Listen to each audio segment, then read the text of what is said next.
Speed work doesn't work for me. All right, this is something that we'll see people out there say who have attempted to do speed work and they didn't get the results that they want. Yet we have tons and tons and tons of lifters and athletes who have gotten phenomenal results off speed work. I used speed work most of last year to build most of my strength up, and even after I dropped it for a bit, I continued to hit PRs. And I hit pretty substantial PRs. I hit a lot of PRs on my squats and deadlifts. And I saw Clint Darden a while back kind of do a thing on that. And so I kind of want to give credit there because he did a little video and it came through, I think, on Elite FTS. And where he kind of was saying, look, if you did speed work and it didn't work for you, it's because you didn't work hard enough. You didn't get in your zone enough. Now, he likes to get all excited and hyped up. And he's like, yell, make some noise. And again, trying to show that you need to be aggressive with the speed work. Okay?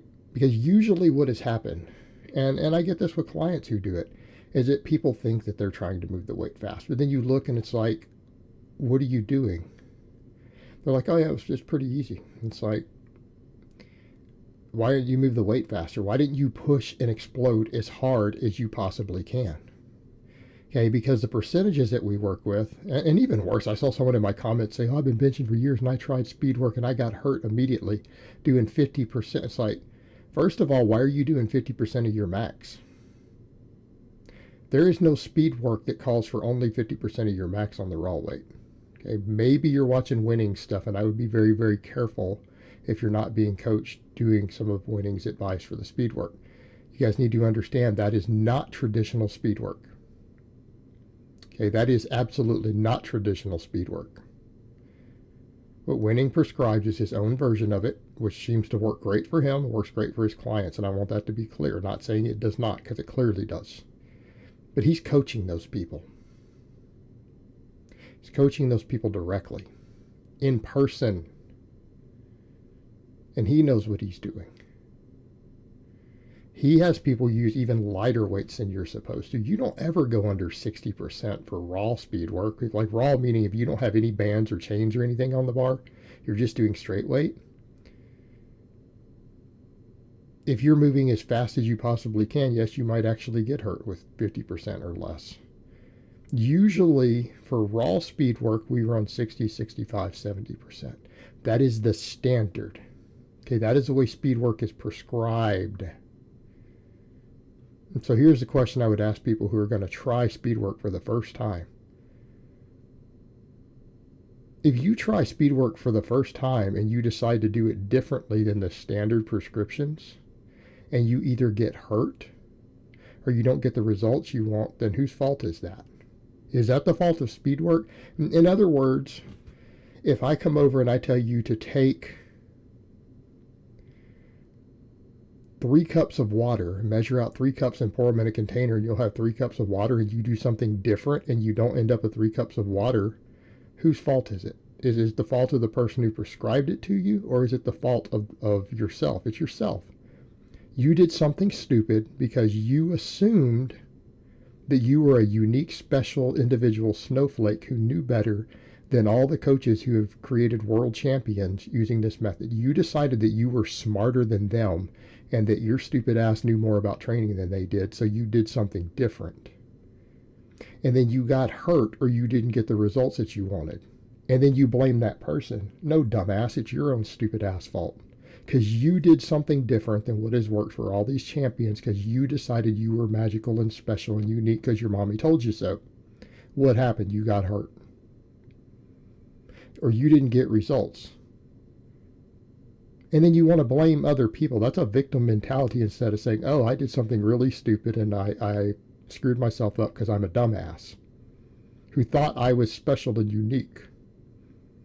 Thought that I knew more than all these really elite coaches. I thought that I was smarter than them, even though I've never done shit.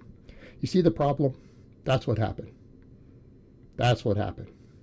Well, let's come back over to the speed work. People don't push hard enough. They don't push hard enough. Because if you push hard enough and you follow the basic prescriptions, you will get results. You will absolutely 100% get results. Will it mean that it's perfect and it doesn't need some fine tuning later? No. But if you follow a standard DE protocol as they're prescribed, any of the several standardized ones, and you actually push the weight as hard as you can, what's going to happen? Well, you're going to be usually within Prelipin's chart. More or less time proven. Okay. Every rep you do is going to be an effective rep. Now, if the bar moves at your normal speed that it moves at when you do normal work sets, like if you've normally been doing 5s on these exercises, right? You've been doing your 5s. And you look at your footage of yourself and the bar is moving on speed work at the same speed it did on your 5s. And I'm talking about for raw weight. It's going to be a little different again, bands and chains. They decelerate more at the top. Okay. They decelerate. Like, and you're watching me there, people are like, oh, how much? That's 120 pounds. Sorry, that's 115 pounds of band tension. 115 pounds of bands at the top. And it's actually for the entire top half.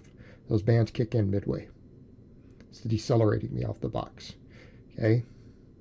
I'd be moving faster, way faster without those bands. They do decelerate you as you go up. So if you're moving at the same speed as your normal 5 rep sets, are you pushing harder? I doubt it. Okay, the whole point here is compensatory acceleration. And if you look at the research we have, even 60% of your max, or in my case with some of the bands and chains, 50% plus 25% band and chain. And I want that to be clear. If you're running bands and chains for speed work and you're only putting like 30 pounds or 50 pounds of band tension, you better be really, really, really, really weak. You better be a novice lifter. Okay? Because that is not the appropriate prescription. Now, that being said, if you're running 60% and you're pushing it as hard as you can, what's going to happen? You're going to hit upper threshold muscle fibers. Okay. Even if you don't get faster, even if you don't develop explosive power from doing all of this, you're going to get bigger.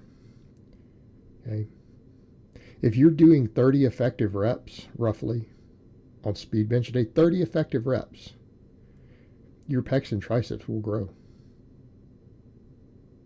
If you're doing 20 effective reps on the box squat and the sumo pull every week, on the speed lower days, your legs will grow. They're going to get bigger. And if you get bigger, you're going to get stronger. So even if you're not great at speed work,